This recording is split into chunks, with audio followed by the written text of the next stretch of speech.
नमस्कार, मैं Ramdas Gautam, motivational speaker and life coach. फिर से स्वागत है एक न्यू वीडियो में। और आज का ये वीडियो एक ऐसे महान व्यक्ति के बारे में बात करने वाले हैं। तो आइए जानते हैं कि वो महान व्यक्ति कौन है। आखिर वो कौन थे? मुंबई विश्वविद्यालय से बीए। आखिर वो कौन थे जो कोलंबिया यूनिवर्सिटी से एमए पीएचडी? आखिर वो कौन थे जो London school of economics LLM से डीएससी एमएससी और ग्रेसिन से बैरिस्टर इन लॉ?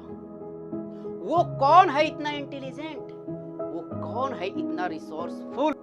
इस वीडियो को देखने के बाद या तो आप अपने जिंदगी में बहाने बनाना छोड़ देंगे और या तो फिर आप इतने नामुराद हो जाएंगे कि आपके सामने बड़ी से बड़ी कोई अपॉर्चुनिटी आएगी और उसके लाभ नहीं ले पाएंगे, आप उससे दूर ही रह जाएंगे। ऐसे महान व्यक्ति का नाम था बाबा साहेब डॉक्टर भीमराव अंबेडकर। बाबा साहेब भीमराव अंबेडकर का जन्म 14 अप्रैल 1891 में मध्य प्रदेश के महू छावनी में हुआ था। पिताजी का नाम रामजी राव और माता का नाम भीमाबाई था। बाबा साहेब के बचपन के दिनों में ही उनके माता का देहांत हो गया। बाबा साहेब इस ऐसे दौर में पैदा हुए थे जिस समय उन्हें कोई संसाधन नहीं मिलता था। उन्हें पढ़ने की, लिखने की, शिक्षा की कोई भी संसाधन नहीं था। उन्हें हक ही नहीं था। बाबा साहेब जब पढ़ने जाते थे अपने पीठ पर अपने बस्ते को लेकर जाते थे, लेकिन उन्हें क्लास के अंदर बैठने दिया नहीं जाता था। कारण अनटचेबल, अछूत जाति से थे, महार जाति से थे, अछूत कहते थे लोग। बाबा साहेब पढ़ते थे। कई दिन उन्होंने अपने दिन को प्यासे निकाले हैं। वहां का प्यून, वहां का जो गार्ड रहते थे, जिस दिन वो लोग नहीं आते थे उस दिन बाबा साहेब बिना पानी के ही अपने दिन को व्यतीत कर दिया करते थे। ऐसे परिस्थितियों में बाबा साहब अपने संघर्ष भरे जीवन को काटा है। बाबा साहेब के जीवन से जुड़ी घटना में से मैं एक घटना की बयां करता हूं। वो उनके लिए बहुत ही अपमानजनक घटना था। बाबा साहेब बचपन के दिनों में अपने दोनों भाइयों के साथ में अपने गांव से कहीं दूसरे गांव में जा रहे थे, बैलगाड़ी पर सवार होकर। कुछ दूर गए, बैलगाड़ी वाले ने बातचीत के दौरान बाबा साहेब से पूछा कि आप किस जाति के हो। बाबा साहेब को तो झूठ बोलने का मकसद ही नहीं पता था, मतलब ही नहीं जानते थे कि झूठ होता क्या है।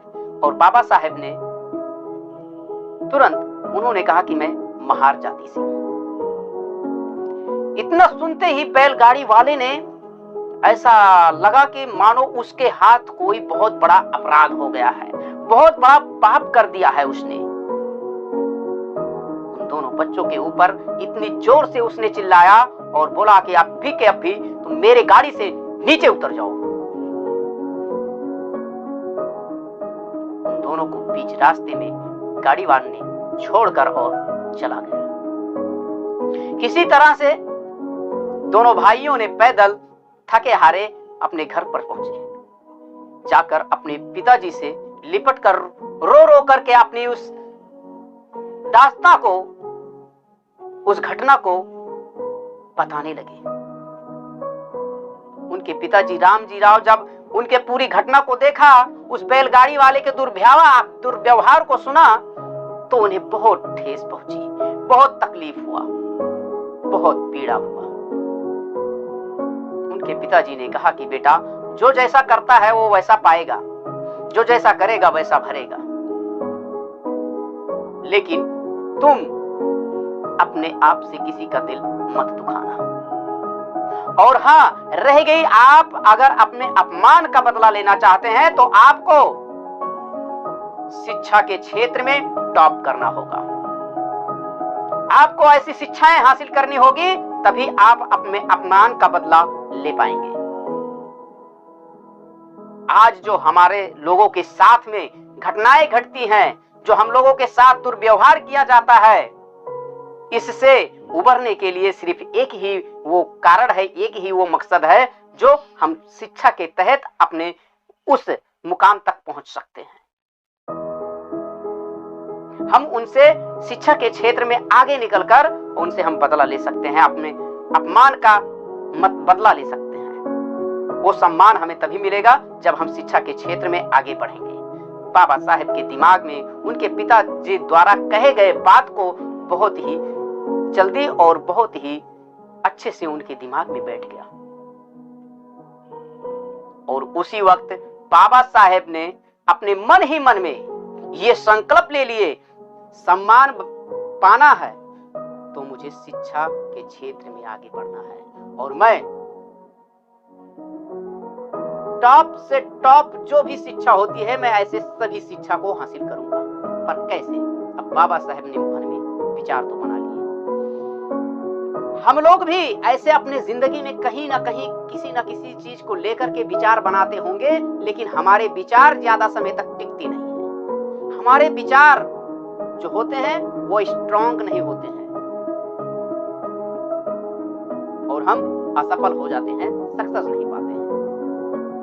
लेकिन बाबा साहेब ने अपने विचार को वहीं पे बदले, और वहीं से उन्होंने पढ़ाई की शुरुआत करनी शुरू। सकपाल को पाठशाला में प्रवेश,